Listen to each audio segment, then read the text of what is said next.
The red sun was setting over Cathora Prime when 8-year-old Jinho pressed his small face against the cold window of the research station. 3 shuttles had already left that morning, carrying families and workers away from the mining colony.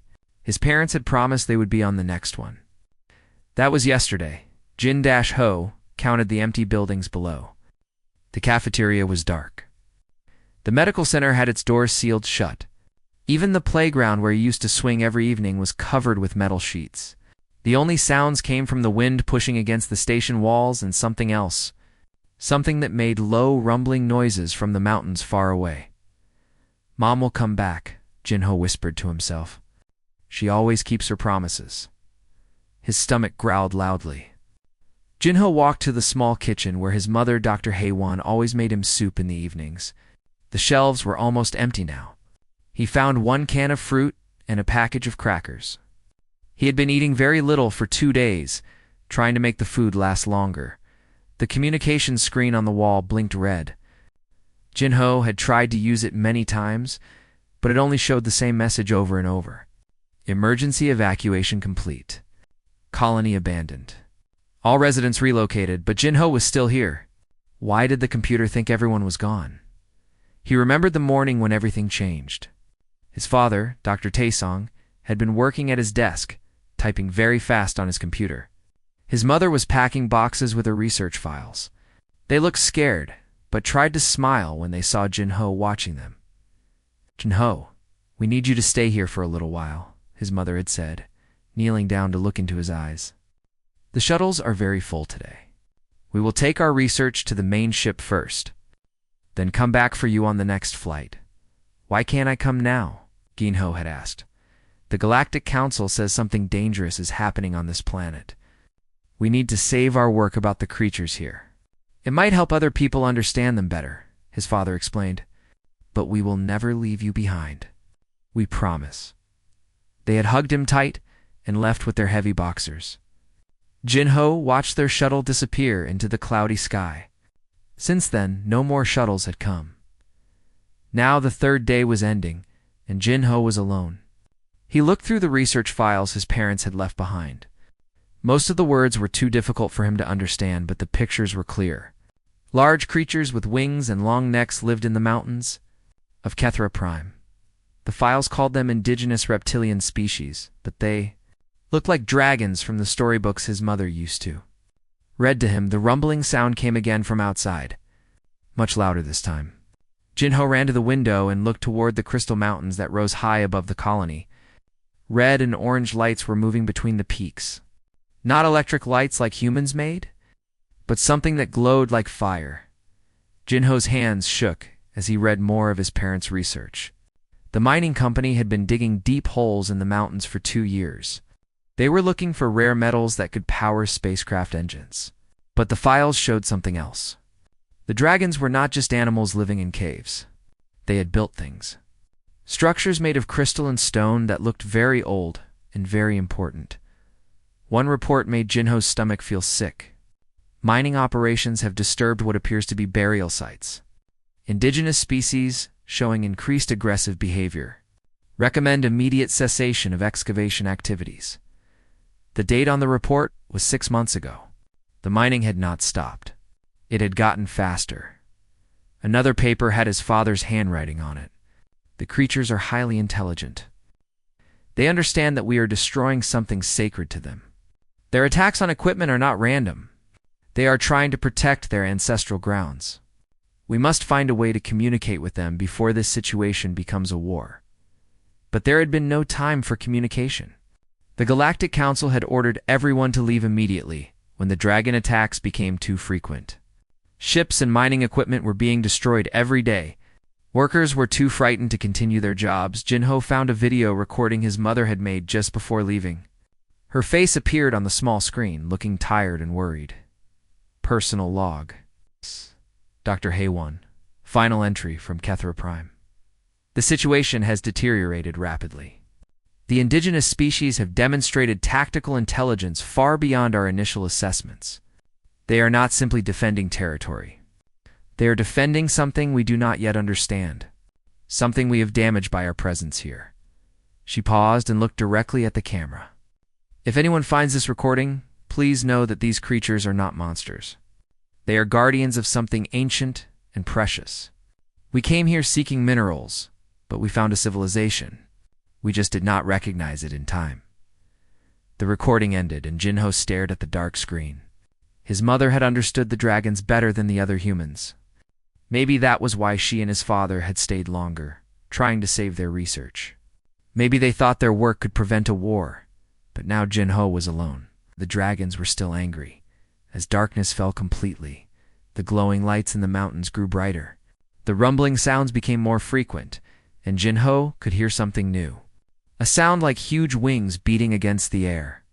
The dragons were flying tonight, and they were coming closer to the colony. Jin-Ho turned off all the lights in the research station and hid under his small bed. He pulled a blanket over his head and tried not to cry. Tomorrow, he would look for more food. Tomorrow, he would try the communication system again. Tomorrow, his parents might come back. But tonight, he was just a frightened little boy listening to the sounds of creatures who had every reason to hate humans.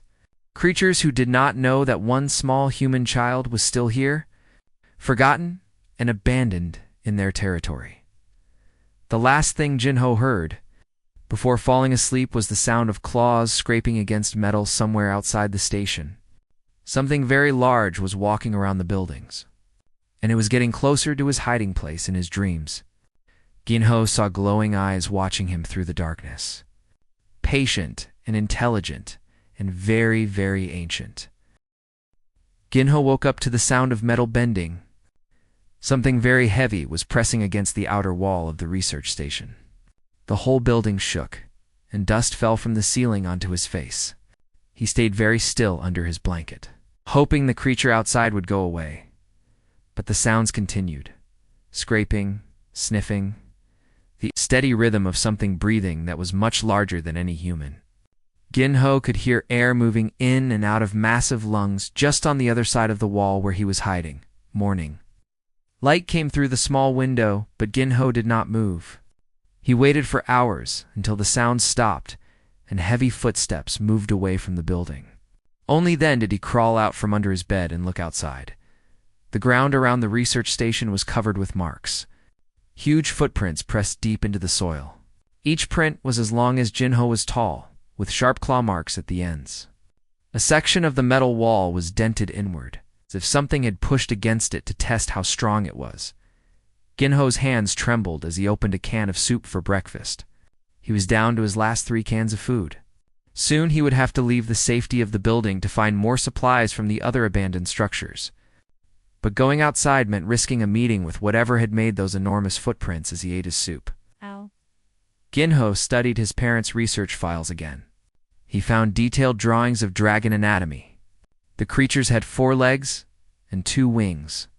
Their heads were long and narrow, with teeth designed for tearing meat. But their eyes in the drawings looked different from what Jinho expected.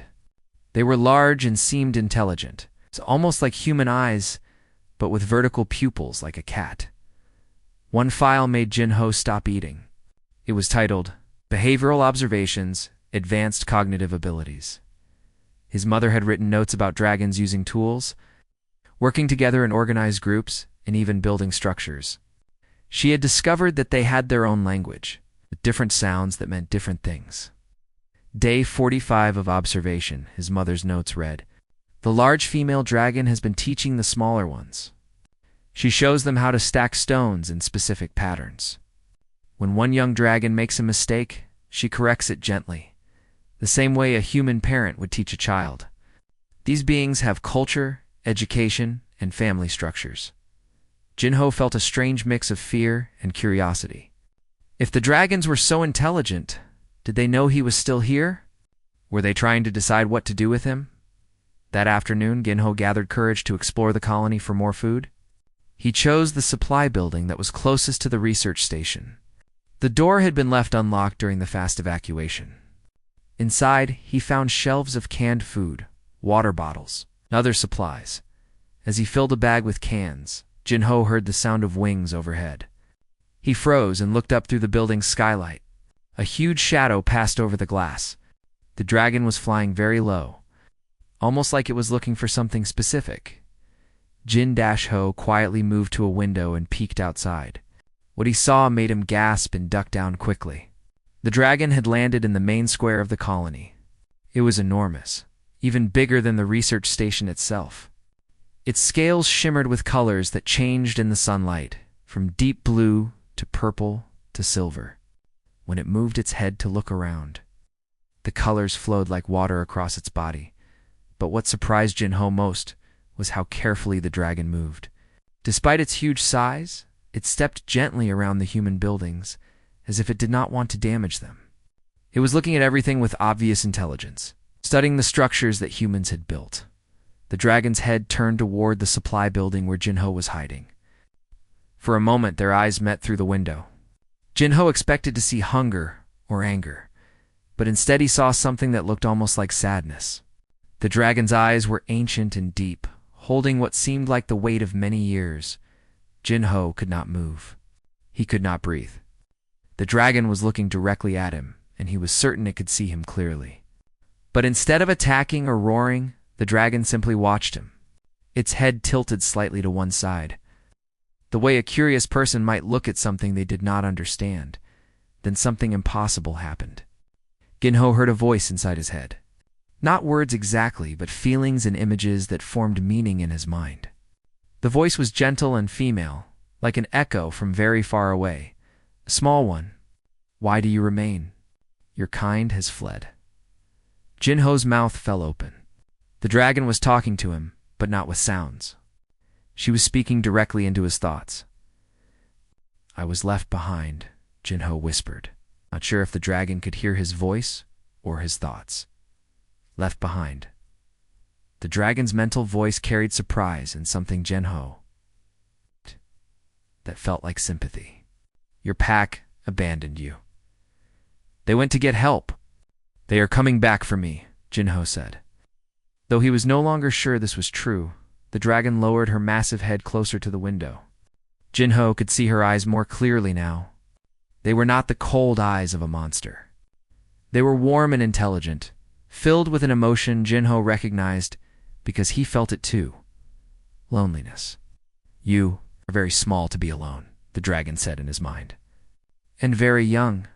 Are you going to hurt me? Jin-Ho asked. The dragon was quiet for a long moment. Then she said, Your people have hurt my kind.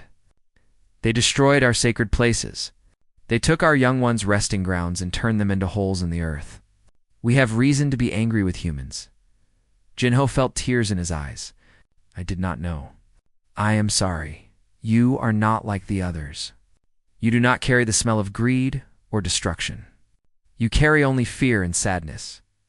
The dragon's voice in his mind became softer. What is your name, small human? Jin-Ho? Jin-Ho? The dragon repeated his name, and somehow it sounded beautiful in her mental voice. I am called Ryan. I am the guardian of the sacred resting place. Guardian, Jin-Ho repeated. I protect those who have passed from this world to the next. Your people dug into the place where my ancestors sleep. They scattered the bones of dragons who lived long before your species. Learn to fly among the stars. Jin-Ho understood now why the dragons had been so angry. Humans had not just been mining for metals. They had been digging through a cemetery, a place as important to dragons as human burial grounds were to people. I did not know, Jin-Ho said again. My parents were trying to understand. They wanted to help. Ryan studied him for another long moment. Then she did something that surprised Jin-Ho completely. She began to make a sound deep in her throat. Not a roar or a growl, but something musical and sad. It was beautiful, like a song without words. This is how we mourn our lost ones, Ryan explained. I have been mourning alone for many seasons. My own young ones died long ago in a war against the metal creatures from the dark spaces. Jin-Ho felt tears running down his cheeks. He and this ancient dragon both knew what it was like to be alone, to have lost the ones they loved. As the sun began to set, Ryan spread her enormous wings. I will not harm you, Jin-Ho, but others of my kind may not be so understanding. Stay hidden when they fly overhead. She began to lift into the air, but then paused and looked back at him. Your people are not coming back, small one. The ships that carried them away will not return to this world. You should know this truth. And with that, she flew away, leaving Jinho alone with the knowledge that he truly had been abandoned, and that somewhere in the mountains lived a dragon who understood what abandonment felt like. Jinho spent the next 3 days thinking about what Ryan had told him. His parents were not coming back. He was truly alone on this planet with the dragons. The food in his bag was running low again, and he knew he would have to make a choice soon. Stay in the empty colony and slowly starve, or find another way to survive. On the 4th morning, he woke to find something outside his door. 3 large fish lay on a flat stone, still fresh and clean. There were also some purple fruits that Jinho had never seen before, but they smelled sweet and good. A note was carved into the stone beneath the food, but not in human writing. The marks looked like the claw scratches he had seen in his parents. Research files Jin-Ho touched the carved marks with his finger and suddenly understood what they meant. It was like the telepathic voice he had heard from Ryan, but written down. Food for the small one.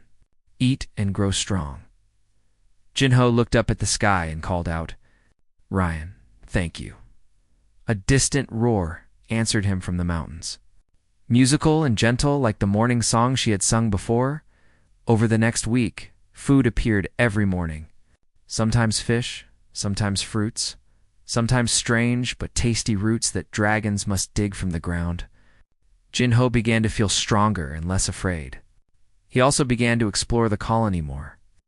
Always watching the sky for Ryan's return, she came back on the 8th day, landing gracefully in the main square just as the sun was setting. This time, Jinho was not hiding. He walked out of the research station and stood in the open, looking up at the magnificent creature who had been feeding him. You are not afraid today, Ryan's voice said in his mind. You have been kind to me. Kind creatures are not scary, Jinho replied, speaking out loud because he did not know how to put thoughts directly into her mind. Ryan lowered her great head until she was at Jinho's eye level. Up close, her scales were even more beautiful, shimmering with colors that seemed to move and flow like living rainbows. Her breath was warm and smelled like flowers and clean mountain air. You cannot stay in this cold place much longer. Small one.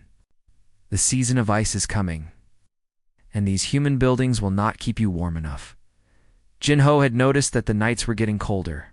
His thin blankets were not enough anymore, and the heating system in the research station had stopped working 2 days ago. Where can I go? He asked. You can come with me if you wish. My home is warm and safe. But you must understand, Jinho. If you come to live with dragons, you will learn dragon ways. You will become something different from other humans. Jinho thought about this. He had no other choice, really. Stay and freeze, or go with Ryan and live. But there was something else, something more important than just surviving. I want to learn about dragons. I want to understand why my parents' work was so important to them. Ryan's large eyes seemed to sparkle with approval. Then climb onto my back, small one. I will carry you home. The flight to Ryan's mountain home was the most amazing thing Jinho had ever experienced.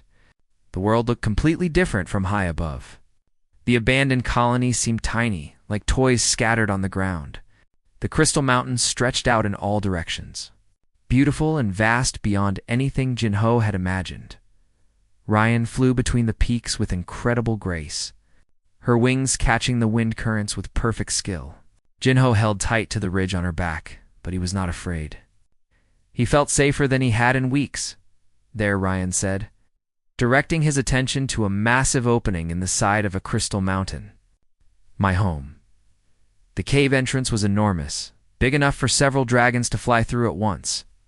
As they entered, Jinho gasped in wonder.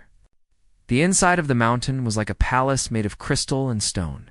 The walls glowed with their own light, casting rainbow colors everywhere. The air was warm and comfortable. It's much better than the cold research station.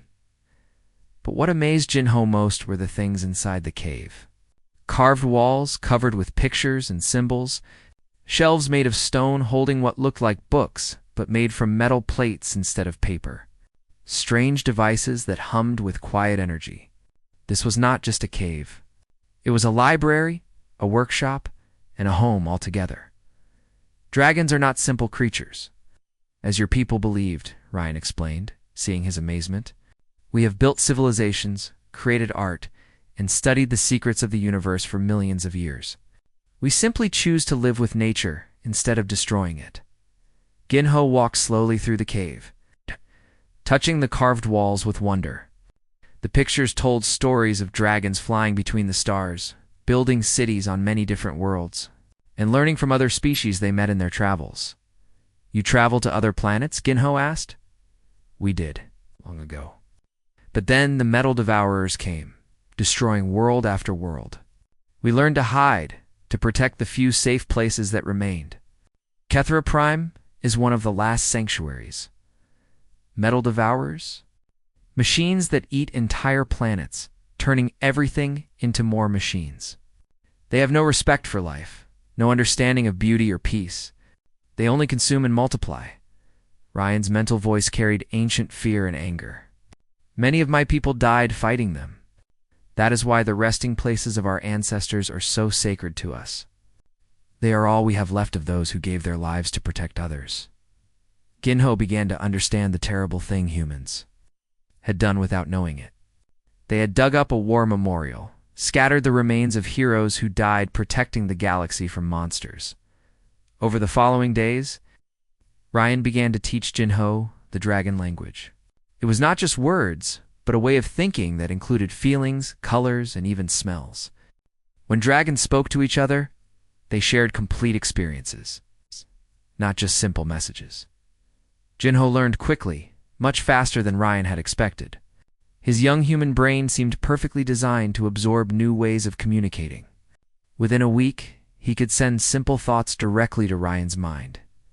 Good, small one. You learn like a dragon hatchling, but faster. Ryan also taught him about the mountain ecosystem. Which plants were safe to eat, how to find fresh water, which animals were dangerous, and which were friendly. She showed him how dragons maintain the balance of nature, helping plants grow and protecting smaller creatures from predators. But the most important lesson was about dragon history and culture. Ginho learned that dragons had once been the guardians of hundreds of worlds, working with many different species to keep the galaxy safe and peaceful. They were teachers, protectors, and keepers of ancient knowledge. Why did you stop? Ginho asked one evening, as they sat together watching the sunset from the cave entrance. Because we grew tired of watching our friends die. Every species we tried to help was eventually destroyed by the metal devourers, or by their own greed and violence. We decided it was better to hide and preserve what we could than to keep losing everything we cared about. But you are helping me. Ryan was quiet for a long moment. Then she said, You are different, Ginho. You listen instead of demanding. You ask questions instead of assuming you already know the answers. You remind me that not all creatures are destined to destroy what they touch. As the weeks passed, Ginho noticed changes in himself. His hearing became sharper.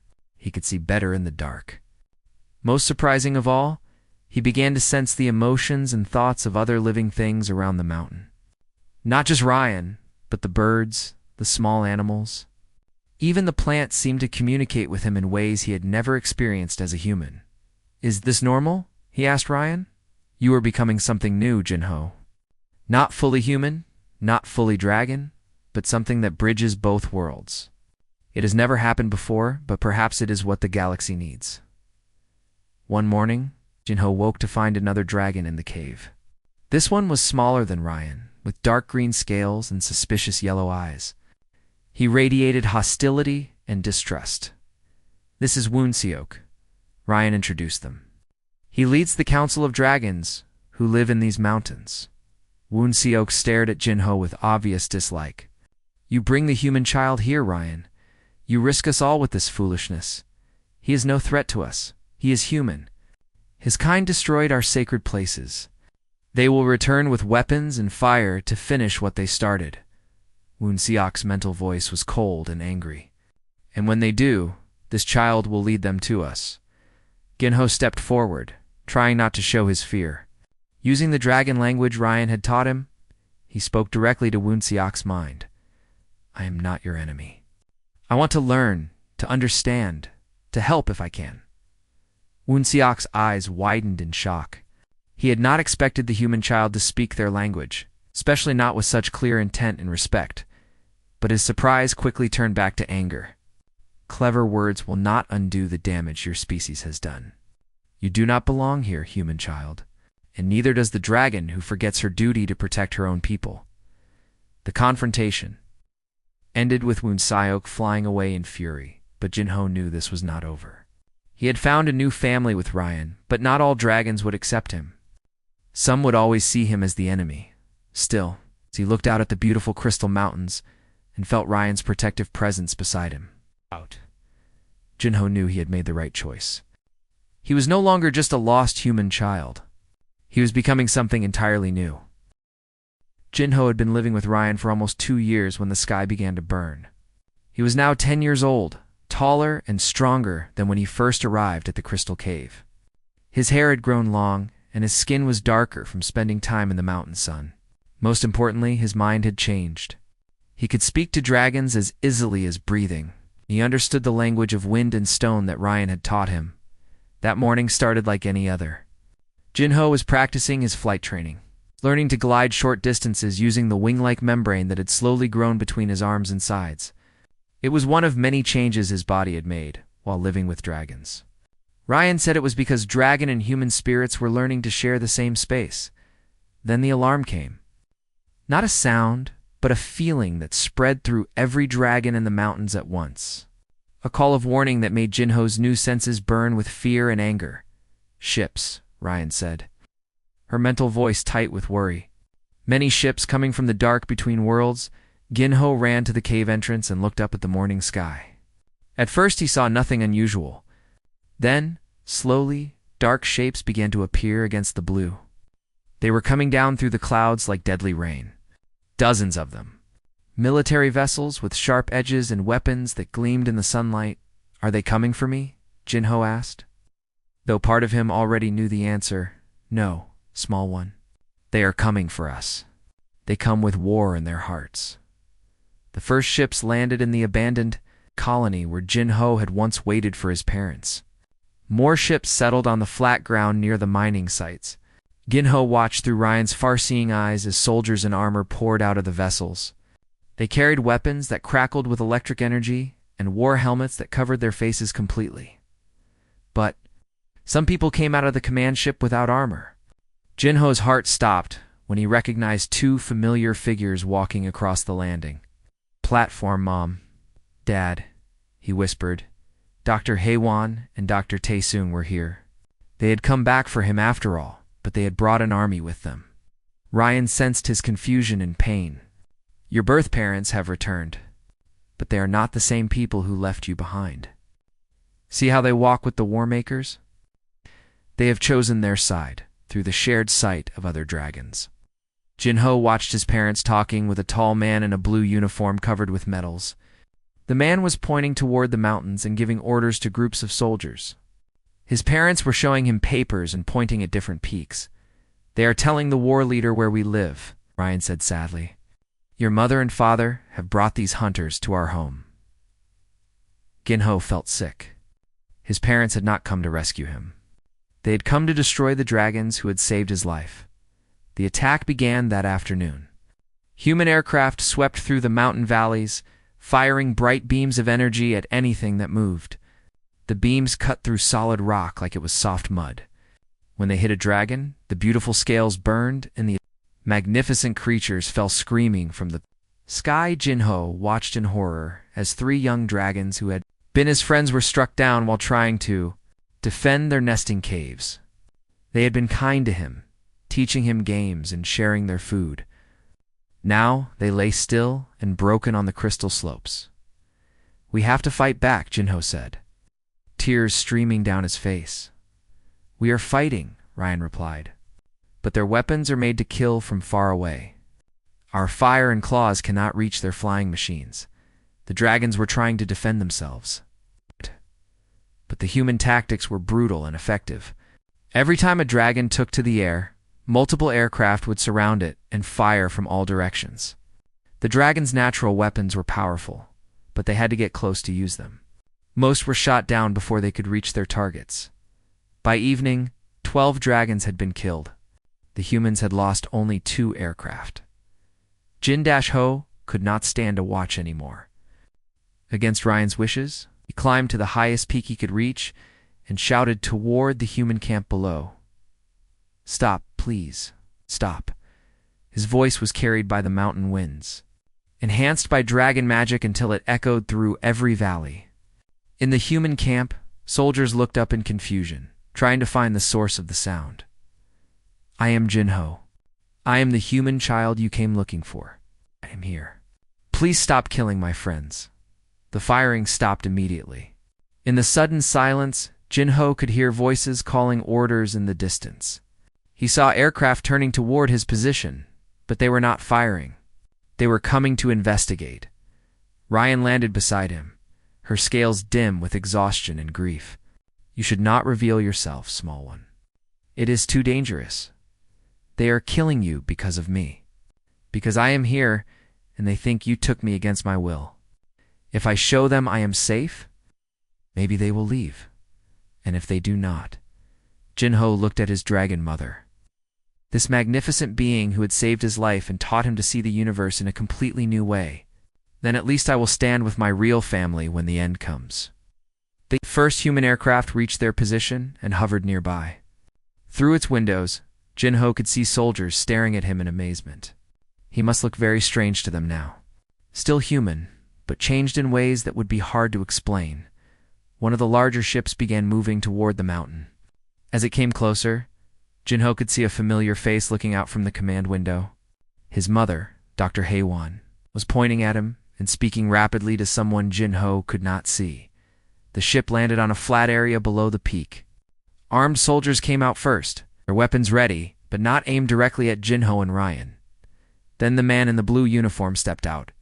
Followed by Jin-Ho's parents, Dr. Heywan ran forward, but stopped when she saw Jin-Ho clearly. Her face went white with shock. Her son was alive, but he was not the same child she had left behind. "Jin-Ho," she called out. "My baby, are you hurt?" "Did they hurt you?" "No one hurt me, Mom. Ryan saved my life. She has been taking care of me." Dr. Taesung stepped up beside his wife, staring at his son in disbelief. "Jin-Ho, what happened to you?" "You look so different." "I grew up, Dad. I learned things. I learned that dragons are not monsters." The man in the blue uniform moved forward. His name badge read Admiral Kyungmin. He looked at Jin-Ho with sharp, calculating eyes. "Son, these creatures are dangerous. They have been attacking our mining operations and destroying valuable equipment. We came here to eliminate the threat and rescue you." "There is no threat," Jin-Ho said firmly. "The dragons only attacked because humans were digging up their cemetery. Would you not fight if someone dug up your grandmother's grave?" Admiral Kyungmin's expression did not change. "These are not people, boy. They are animals.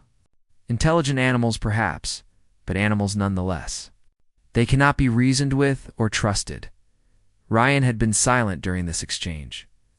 But now she raised her great head and spoke, not with her mind voice, but with actual sounds that humans could hear. She had learned their language by listening to Jin-Ho speak. "We are not animals, human war leader. We are the guardians of this world.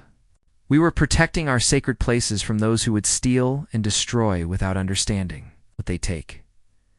The soldiers raised their weapons in surprise, but Admiral Kyungmin held up a hand to stop them from firing. "Interesting," he said. "The creature can speak.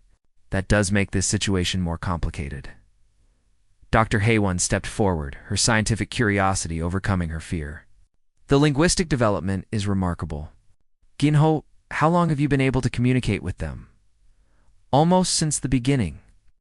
Mom, they talk with thoughts and feelings, not just words. They have libraries and schools and families, just like humans do." "Impossible," Admiral Kyungmin said. "Our surveys detected no signs of civilization." "You were looking for cities made of metal and concrete," Jin-Ho replied. Dragon civilization is built from crystal and stone and living things. You could not see it because you did not know what to look for. Dr. Taesung was examining Jin-ho with worried eyes. Son, what has happened to your body? Your skin? Your proportions? Are you sick? I am not sick. I am becoming something new. Part human, part dragon. Ryan says it has never happened before. That is not possible, Admiral Kungmin said firmly. Different species cannot merge like that. But Dr. Haewon was thinking like a scientist again. Actually, there are theoretical models for symbiotic evolution. If the dragon species has advanced biotechnology, they might be able to facilitate genetic adaptation. The question is whether this change was forced on the boy or if he chose it willingly. Admiral Kungmin said, his hand moving to his weapon. Jin-ho saw the threat in the Admiral's gesture. I chose it. Every step of the way, I chose it. Ryan never forced anything on me. She saved me from freezing and starving. And she taught me to see the universe the way dragons see it. And how do dragons see the universe? Son, Dr. Taesung asked quietly. Jin-ho looked at his birth father, trying to find words that would help him understand. They see connections, Dad. Every living thing connected to every other living thing. They see the long story of time where every action has consequences that last for millions of years. They see beauty and preserve it instead of consuming it. Admiral Kungmin had heard enough. This is clearly a case of Stockholm Syndrome combined with some form of alien brainwashing. The boy needs immediate medical attention and psychological evaluation. The standoff lasted through the night. No dragons circled overhead, while human soldiers kept their weapons ready below. Jin-ho sat on the rocky ground between the two groups, refusing to move toward either side. Ryan stayed close to him. Her massives form a protective shield against both dragon anger and human fear. As dawn broke over the Crystal Mountains, Jin-ho made his decision. He could not choose between his two families. Instead, he would try to save them both. I want to show you something, Jin-ho announced, standing up and addressing both groups. Something that will help you understand each other. Admiral Kungmin frowned. Boy, this is not a game. These creatures are hostile and dangerous. They are only dangerous because you made them that way, Jin-ho replied. Just like you would. Be dangerous if someone destroyed your most sacred places. Woon Seok landed heavily nearby, his yellow eyes burning with distrust. The human child speaks pretty words, but words will not bring back our dead. No, they will not, Jin-ho agreed. But maybe understanding can prevent more death. Jin-ho closed his eyes and reached out with his mind, touching the network of dragon consciousness that connected all the creatures in the mountains. Through this connection, he began to share images and feelings with both dragons and humans at the same time. The humans gasped as pictures appeared in their minds. They saw the dragon burial grounds as they truly were, not empty caves, but beautiful. Crystal chambers where the remains of ancient heroes rested in honor. They felt the dragon's pain when mining machines tore through these sacred spaces, scattering bones that had been carefully arranged for thousands of years, the dragons. In turn, saw human memories that Jin-ho had learned from his parents' research. They saw the fear that drove humans to seek new worlds, the desperation of a species running from something terrible in the dark spaces between stars. They felt the human need to find resources and build defenses against an enemy that consumed entire planets. Dr. Haewon staggered, putting her hand to her head. How is he doing this? I could see what they see, feel what they feel. He has become a bridge, Ryan explained, speaking aloud so the humans could understand. Jin-ho can connect minds across species. It is a gift that has never existed before. Through the shared consciousness, Jin-ho showed both groups the truth about Kethra Prime. The planet was not just a mining site or a dragon sanctuary. It was a strategic location, one of the last safe worlds before the edge of known space. Beyond this system lay the territory of the Metal Devourers, the machine intelligences that both species feared.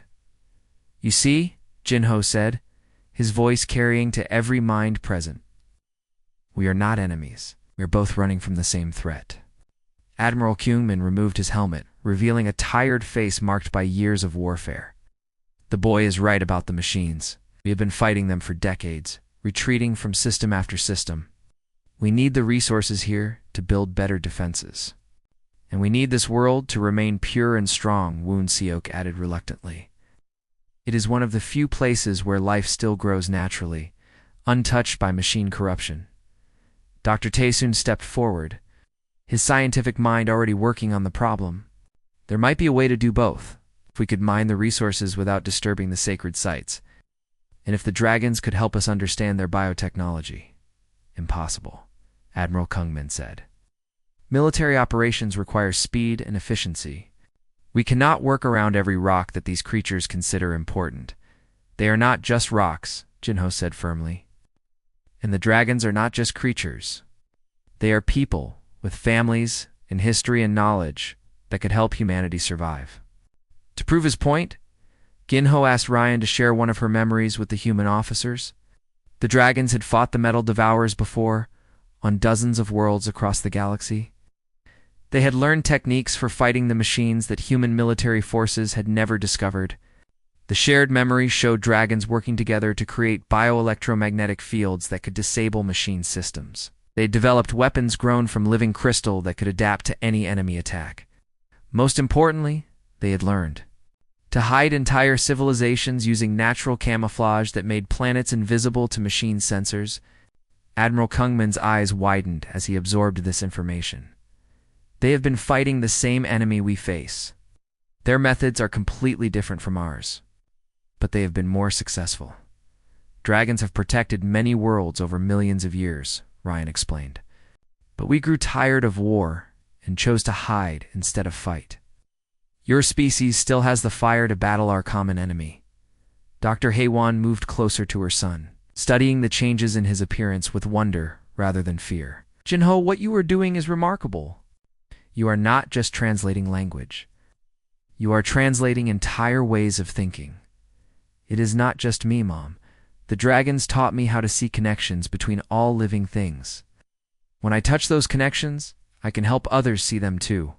But not everyone was convinced by Jinho's demonstrations.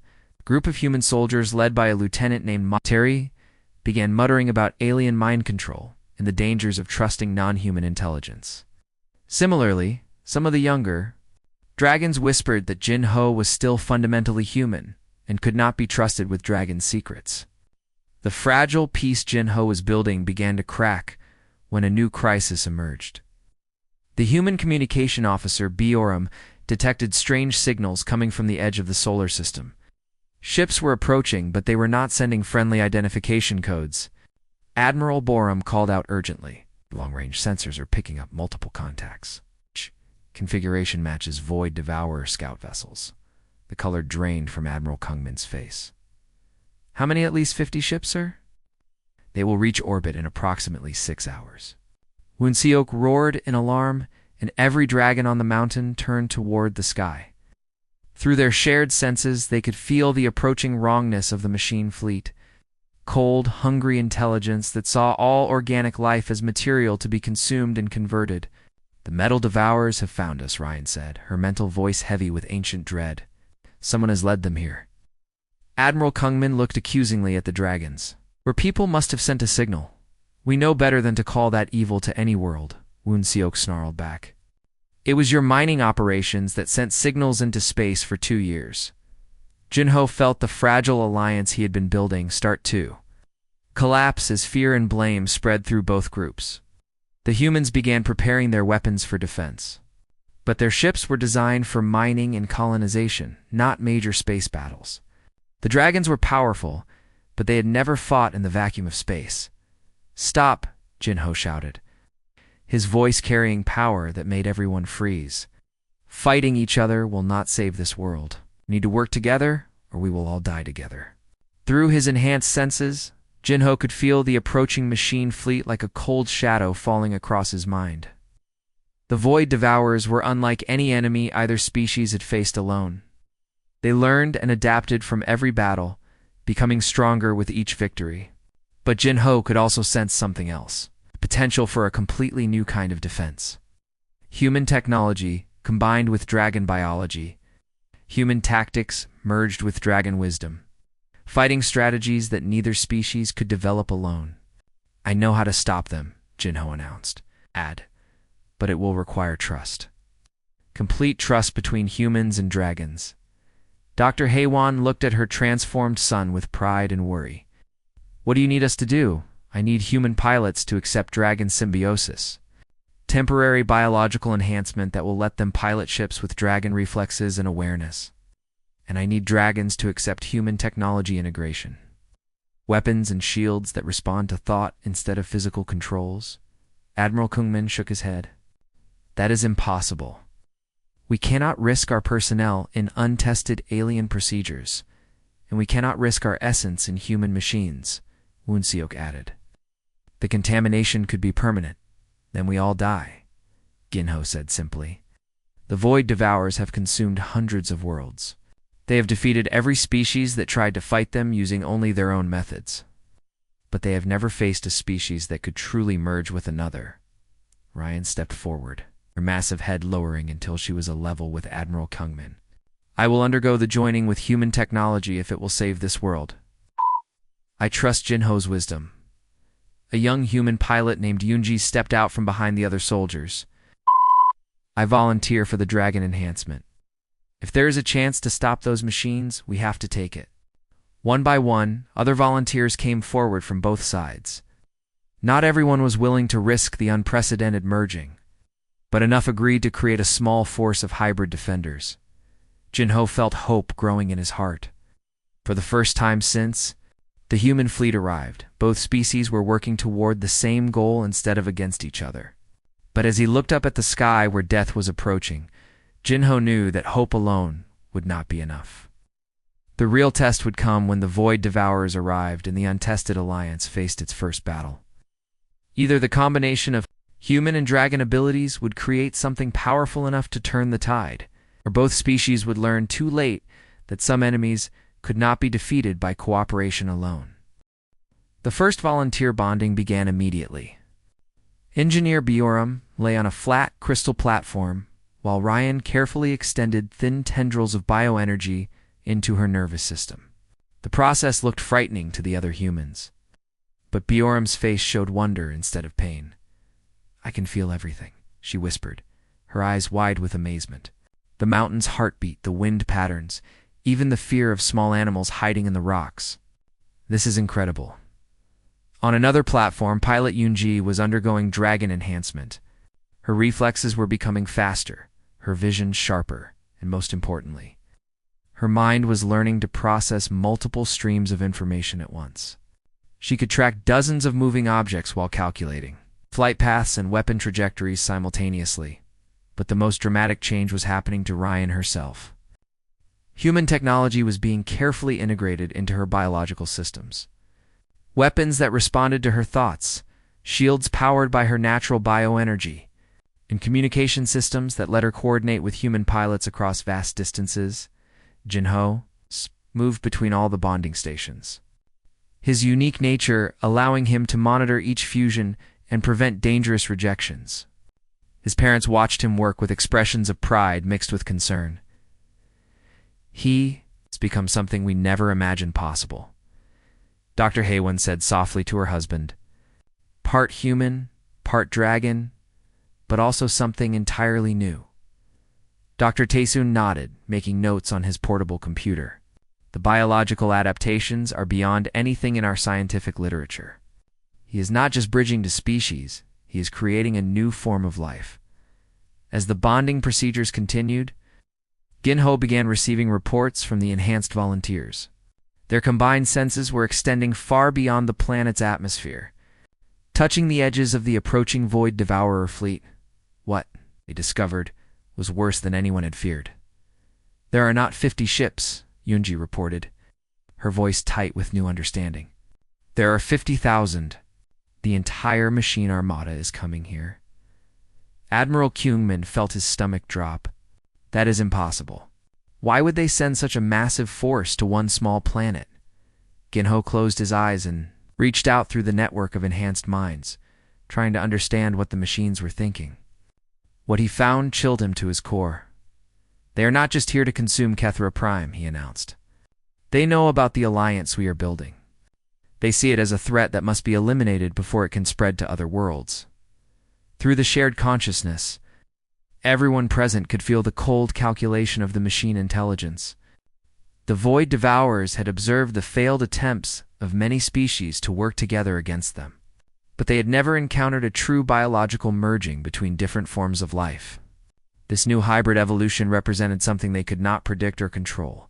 WOON-SEOK spread his great wings, now enhanced with human energy weapons that gleamed along his wing edges. If they fear what we are becoming, then we must be doing something right, or we have just painted a target on every world in the galaxy. Admiral Kyungman replied grimly, as the machine fleet drew closer. More disturbing details became clear. The Void Devourers were not just bringing warships. They had massive factory vessels designed to strip entire planets down to bare rock. Conversion units that could turn organic matter into machine components. Most terrifying of all, they had captured specimens from dozens of conquered species and were using them to create biomechanical weapons. They learnt from every species they destroy, Ryan explained, her enhanced voice carrying to every mind in the network. They have taken the best abilities from hundreds of different life forms and combined them into their machines. Dr. Haywan studied the sensor readings with growing horror. According to these scans, some of their ships are partly organic. They have been doing their own version of species fusion, but without consent, Jinho said, anger building in his voice. They take by force what we choose to share freely. The difference was crucial. The voluntary bonding between humans and dragons created harmony and mutual enhancement. The forced combinations used by the machines created only suffering and corruption. Living beings were turned into unwilling components in mechanical systems, their consciousness trapped and tortured to provide biological functions. As the enemy fleet entered the outer edges of the solar system, Jinho called together all the volunteers who had completed their enhancement procedures. 12 humans with dragon abilities, 8 dragons with human technology integration, and himself as the coordinator of their unprecedented combined force. We are about to face the greatest test any species has ever encountered, Jinho addressed the group. But we have something the machines do not understand. We choose to work together because we want to, not because we are forced to. The first battle would take place in space, far above the planet's surface. The human ships, now piloted by enhanced crews, could move with dragon-like grace and intuition. The dragons, equipped with human weapons and shields, could survive in the vacuum of space and fight with technological precision. But as the hybrid force prepared to launch, they received a communication from the machine fleet. It was not spoken in any language, but transmitted directly as pure information into every enhanced mind. Surrender the abomination. The biological fusion you have created violates the natural order. Separate your species and submit to conversion, and we will allow some specimens to survive for study. Jinho felt rage building not just in himself, but in every human and dragon connected to the network. The machines saw their alliance as an abomination, their friendship as a violation of nature. They could not understand that cooperation made both species stronger, not weaker. Send them our answer, Jinho told Yunji, who was now serving as the communications coordinator. The response that went back to the machine fleet was not in words, but in the shared emotion of every enhanced being on Kethra Prime: defiance, determination, an absolute refusal to abandon their newfound unity. The machine's reply came in the form of weapons fire. Long-range energy beams lanced down from orbit, targeting the mountain where the alliance had been formed. Only the quick action of the enhanced dragons, working with human shield technology, prevented the attack from wiping out the command center. They will not negotiate, Admiral Kungman announced. This is a war of extermination. As the hybrid force launched toward space to meet the enemy fleet, Ginho remained on the planet's surface. His role was not to fight directly, but to maintain the connection between all enhanced beings and coordinate their actions across the vast distances of the battle zone. Through the network, he could feel Yunji's excitement as her enhanced reflexes allowed her to dodge attacks that would have destroyed any normal pilot. He shared Ryan's fierce joy as her new weapons tore through machine armor that had seemed impenetrable, but he also felt their pain when the first casualties occurred.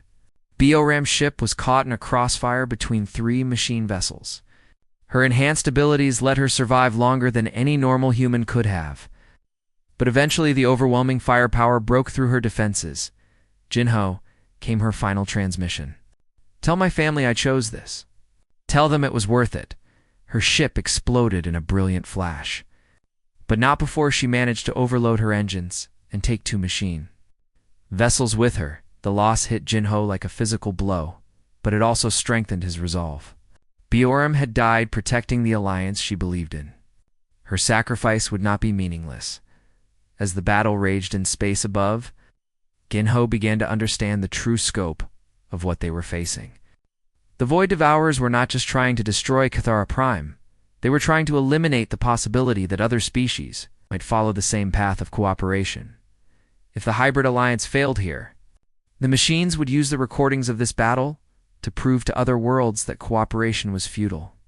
But if they succeeded, they would show the entire galaxy that there was a way to stand against the seemingly invincible machine tide. The fate of countless future worlds hung in the balance of this single battle, and at the center of it all was a boy who had been abandoned by his own species, only to become the bridge that might save them all. But as more hybrid defenders fell and the machine fleet pressed closer to the planet, Jinho realized that courage and cooperation might not be enough. They needed something more, something that neither species possessed alone. They needed a miracle. And perhaps, Jinho thought, as he reached deeper into the network than ever before, they were about to create one. The miracle came when Jinho stopped thinking like a human or a dragon and started thinking like something entirely new. As the machine fleet pressed closer to Cathara Prime, he reached deeper into the planetary network than anyone had ever gone. Before, every living thing on the planet was connected through invisible threads of energy that dragons had learned to sense millions of years ago. The crystal formations in the mountains, the flowing water in the valleys, even the smallest insects in the soil, all were part of one vast living system. Jinho touched that system and asked it for help. The response was immediate and overwhelming. The planet itself began to wake up. In space above, Yenji felt her ship suddenly surge with new power. The crystal formations on Cathara Prime were sending energy directly to the hybrid defenders, making their weapons stronger and their shields nearly impenetrable. "Jinho, what did you do?" she called out through the network as her enhanced weapons tore through a machine battleship like it was made of paper. "I remembered something." "Ryan taught me," Jinho replied, his voice reaching every enhanced mind in the battle. "Dragons never fight alone. They fight as part of the world they protect." Ryan, soaring through space with her new technology blazing, felt tears of joy streaming down her great face. The old songs were true. When the need is greatest, the planet itself will rise to defend those who defend it. The tide of battle began to turn. Machine ships that had seemed unstoppable were now being overwhelmed by defenders who drew power from an entire living world. But the Void Devourers adapted quickly, as they always did. They began targeting the planet's surface directly, trying to break the connection between the defenders and their power source. That was when Jinho made his most dangerous decision.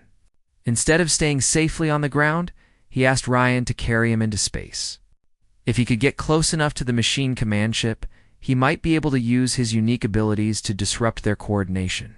"It is too dangerous." "Small one," Ryan protested. "You are not enhanced for space combat." "I do not need to fight," Jinho replied. "I need to connect." Against the objections of both his parents and Admiral Kungman, Jinho rode Ryan into the heart of the battle.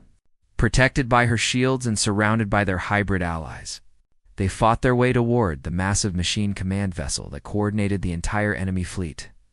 As they approached, Jinho could feel the cold alien intelligence that controlled the Void Devourers.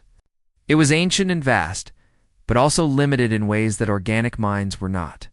The machine consciousness could process enormous amounts of information, but it could not truly understand the connections between living beings.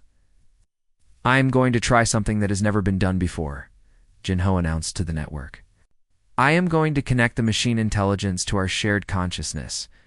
Maybe if it can feel what we feel, it will understand why we fight." "Ginho, no." Dr. Haywan's voice came through the communication system. "We do not know what that kind of contact could do to your mind. We cannot defeat them with weapons alone. Mom, there are too many of them, and they keep learning from every attack. But maybe we can teach them something they have never learned before anyone could stop him." Ginho reached out with his enhanced abilities and touched the edge of the machine consciousness. The contact was like grabbing a bolt of lightning with his bare hands. Cold, alien thought patterns flooded into his mind, trying to overwhelm his human awareness. But Jinho was no longer purely human. His dragon-enhanced consciousness was flexible enough to handle the foreign intelligence without being destroyed by it. And through him, the machine mind suddenly experienced something it had never encountered before. The void. Devourer intelligence felt love for the first time. Ryan's maternal care for Ginho, the loyalty between human soldiers fighting for their friends, the deep connection between all living things on Cathra. Prime, the joy of creation instead of destruction. The effect was immediate and dramatic. Across the entire machine fleet, weapons stopped firing. Ships that had been attacking moments before began to drift aimlessly as their controlling intelligence struggled to process these new concepts. "What is happening?" Admiral Kungmin asked in amazement as the enemy fleet went silent. "The machine mind is trying to understand what it means to care about something other than itself," Ginho explained, sweat pouring down his face from the effort of maintaining the connection. "It has never experienced cooperation, or love, or the desire to protect something beautiful." For a brief moment, Ginho thought he had succeeded. The machine intelligence seemed to be learning, growing beyond its original programming. Perhaps the Void Devourers could become something more than destroyers. But then the alien consciousness recoiled violently from the emotions Jinho was sharing. The concepts of love and cooperation were too different from its basic nature. Instead of learning from them, it rejected them completely. Error. Biological corruption detected in primary systems. Initiating purge protocols, the machine fleet came back online. But now, they were not just trying to conquer Kethra Prime. They were trying to eliminate every trace of the emotions that had briefly infected their systems. Their attacks became more vicious and desperate than before. "I made it worse," Jinho said, guilt overwhelming him as he watched the renewed assault. "No," Ryan replied firmly. "You showed us their weaknesses. They cannot adapt to feelings they do not understand. That means we can use emotions as weapons against them." Working together, the hybrid defenders began a new kind of attack. Instead of just using enhanced weapons, they projected their strongest feelings directly at the machine ships. Love, determination, the fierce joy of protecting ones. Family emotions that the mechanical minds could not process or defend. Against machine ships began to malfunction as their controlling intelligences were overwhelmed by feeling they had no programming to handle. Some ships shut down completely. Others began attacking their own allies in confusion. The battle that followed was unlike anything in galactic history. Living beings fought with the power of pure emotion, while machines tried desperately to destroy something they could not understand or defeat. The cost was terrible. Many hybrid defenders gave their lives to protect their newfound alliance. But for every one who fell, 2 more volunteers came forward to undergo the enhancement process. Humans and dragons who had been enemies hours before now fought side by side. United by their shared determination to protect both their species, in the end, it was not superior weapons or tactics that won the battle. It was the simple fact that the Alliance fought for something they loved. While the machines fought only to consume and destroy, when the last Void Devourer ship was either destroyed or driven away, Kethra Prime fell silent except for the celebrations of the survivors. Ginho, exhausted from maintaining the connection throughout the entire battle, collapsed in Ryan's gentle claws. "Is it over?" he whispered. "This battle is over," Admiral Kungmin replied. his voice filled with new respect for the boy who had saved them all. But this is just the beginning. In the days that followed, word of the victory spread throughout the galaxy. Other worlds that had been hiding from the Void Devourers began to send representatives to Kethra Prime. They wanted to learn about the pre-alliance that had achieved the impossible. Ginho, now 12 years old, but with the wisdom of someone much older, found himself at the center of a new galactic community. Species that had never trusted each other were willing to try cooperation after seeing what humans and dragons had accomplished together.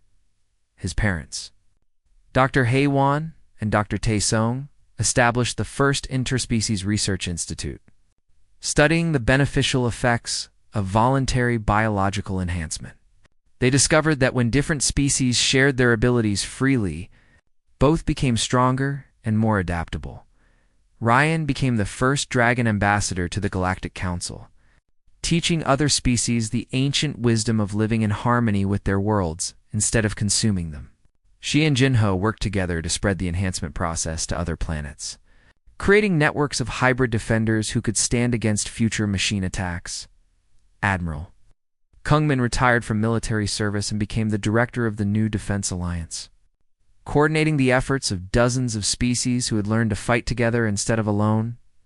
But for Ginho, the greatest reward was simpler than any of these grand achievements.